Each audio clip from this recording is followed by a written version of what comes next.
direct address piece, so you may woo, or you may also say, awesome. Thank you for wooing. I do apologize if there are any small people still in the audience who object to words that begin with F and end with UCK that are not fire truck. Please leave now. Excellent. Ladies and gentlemen, I am dyslexic. And I am not talking about, oh, good gracious, the B's and the D's and the P's confuse all those music note letters. They get my heart aflutter. I wrote please yesterday. I meant to write please. Apparently this is a Tennessee Williams issue. This is certainly not a... Well, I can't spell dyslexic. I must be dyslexic! And I am not a bumper sticker of Dyslexics of the World Untie! We are Tipo Poo! No. I am talking 7 years of special ed school, my friends. I was in the trenches, bitches. Can you hear me in the balcony? Yeah. Great. Enjoy the hat. Ladies and gentlemen, I was a highly gifted special ed student, which I recognize is very confusing because now you have no idea if I was the most or least special of these students.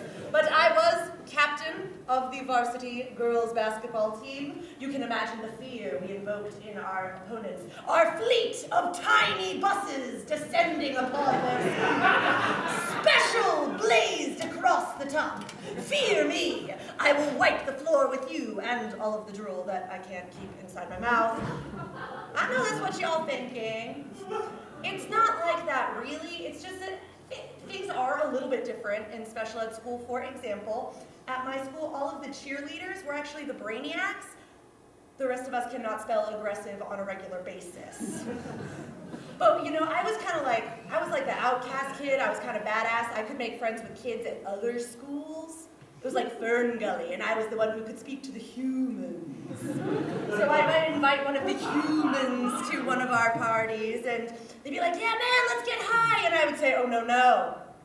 My friend, we are going to get crazy tonight. We are all off our drugs. This is a special ed party. Get with it.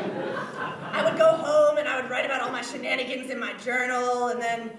Well, I do come with my own genetically induced encryption code. Takes way more than a crackerjack ring to figure out my unique interpretation of the English language. So my brother could steal the journal and would be my brother, and the ghost of Alan Turing, and the Nazi code cracking computer, and they'd all be like...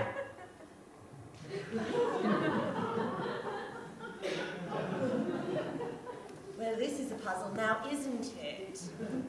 But here's the thing that I've noticed. Now that I'm older, I used to do so much writing for myself, but now I feel like writing is way more stressful. There's technology, and I always am writing for other people.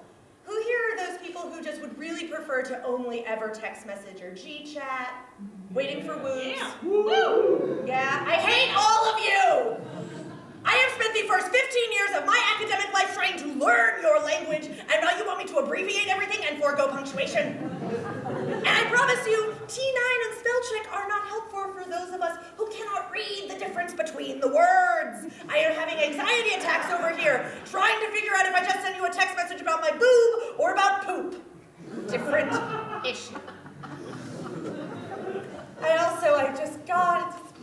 Why don't you call me? I do sound like I'm dating, I apologize. Hot hipster 38, why don't you just call me? Waiting for woos again, who's familiar with the online dating world? Okay, good, I will forego some of the explanations. I do promise you, though, it is riddled with landmines. For those of us dealing with dyslexia, first of all, for those of you who are less familiar, you have to write an entire profile for yourself. And it's not like I can just be like, hey, Dad, by the way, after you have a quick perusal and proofread of my artist grant application, could you give a once-over of my Fnckiug profile? Just for spelling and grammar. Contextually, what did I mean of a casual only? That's my mother laughing, by the way. Well, Mom, Dad, Well, there does come a time, in every woman's life, where you just want to have a relationship with someone who, is just wearing blue jeans, not slacks, not pet suit, just something really casual, blue jeans. I am a coward. I hear what you're thinking, Stephen. Tinder is not the answer, my friend. Because for those of you, again, I will catch you up. Tinder is a program solely based on someone's confidence of swiping left or swiping right. Not for the dyslexic world. I am white-knuckle Tindering, trying to make sure I don't accidentally end up unmatched with this overly muscle-bound man petting a tiger I do not want to date. No! It's a match. No. I think that it would be way better if just the world, people, things, all just came with warning labels. We put them on stuff already. Warning, smoke this thing and it may kill you. Warning, if you drink this thing, it may impair your judgment or give your children fetal alcohol syndrome. Warning, if you date this person, they will rail uncontrollably about never having any money while sounding entitled the entire time. Warning, don't worry, it's not you. This person is emotionally barren.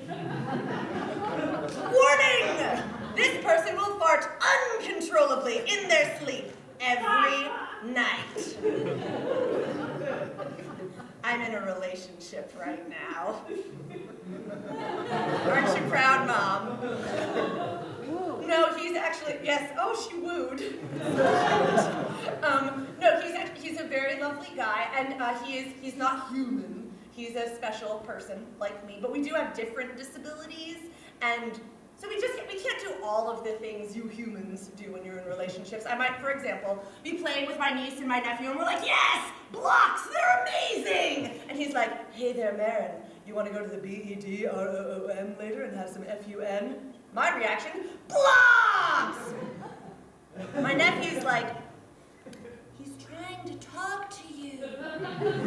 Warning label number 2, do not spell out words to Maren that are more than 3 letters long. Maren, do you want to have SEX?